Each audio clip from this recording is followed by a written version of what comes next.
আলাইকুম। আমি আজকে আমার বাচ্চাদের জন্য টিফিন বানাইতেছি, আলুর পরোটা বানাইতেছি। রাত বাজে 10:30টার উপরে। এই যে আমার ছোটো পিচ্ছিটা আছে না, সে সুন্দর করে বেলে দিচ্ছে। দেখেন না কতটা সুন্দর করে বেলতে পারে সে, যে এই একটা বেলছে।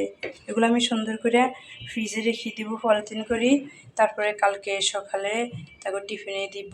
আমার জানি সকালবেলা কষ্ট না হয়, এই কারণে আমি রাত্রে করে রেখে দিই।